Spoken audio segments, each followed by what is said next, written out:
Então, o que o apóstolo Paulo menciona, não só aqui, mas em outros trechos do Novo Testamento, usando palavras como essa, construções como essa, é mostrar que o crente de algum modo participa da morte, do sepultamento, da ressurreição e da ascensão de Jesus. Nós somos beneficiados por isso, por estarmos intimamente juntos com Jesus. E o que acontece com ele, acontece conosco também.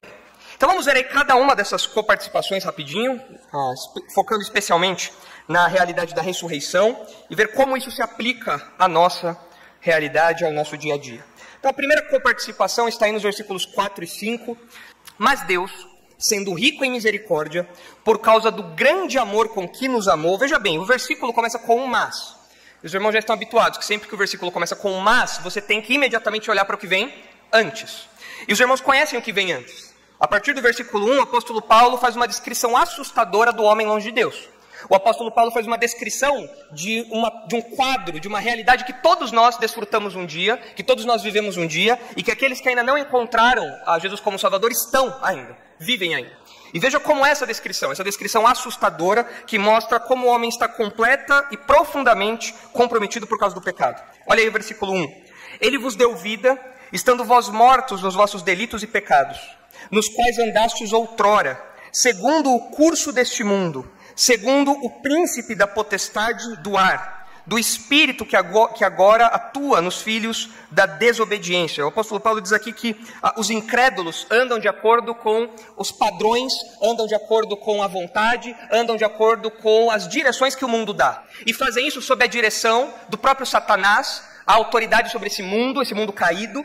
Como nós sabemos que o mundo jaz no maligno, ele dirige os pecadores, escraviza os pecadores e faz com que os pecadores andem escravizados pelos seus próprios desejos, cedendo a pecados, vivendo desse jeito. Essa é a condição do homem sem Deus. Não bastasse isso, eles são chamados de filhos da desobediência. Homens que são marcados por desobedecer a Deus.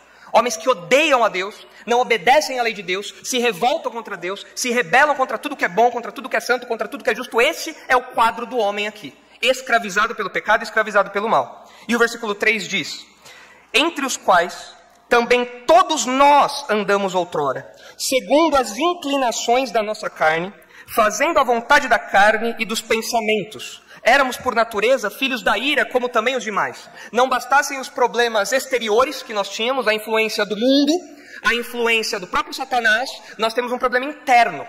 O nosso problema interno é uma escravidão do nosso próprio pecado, das nossas próprias inclinações, dos nossos próprios desejos, das nossas próprias inclinações para a imoralidade, nossas próprias inclinações para a mentira, nossas próprias inclinações para aquilo que é errado, nossas próprias inclinações para aquilo que é sujo. Então nós tínhamos um impulso externo e nós tínhamos um impulso interno. É uma escravidão completa por dentro e por fora.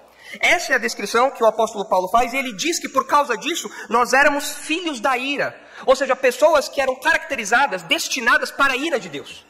E de fato nós aprendemos na Escritura, nos Evangelhos, bem como em Romanos, que a ira de Deus está sobre todos aqueles que não conhecem Jesus como Salvador.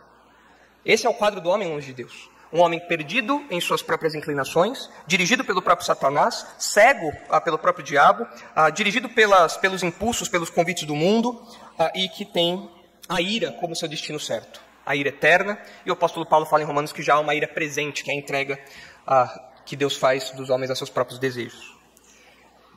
E é então que Paulo interrompe essa descrição e ele mostra um contraste, por isso que ele usa a palavrinha mas. Martin Lloyd-Jones, um pastor britânico do século XX, num dos livros dele, ele diz que costumava dizer que o mas é uma das palavrinhas mais bonitas da Bíblia. Porque depois de uma descrição como essa, da nossa realidade, da sua realidade, da minha realidade, se não fosse esse mas,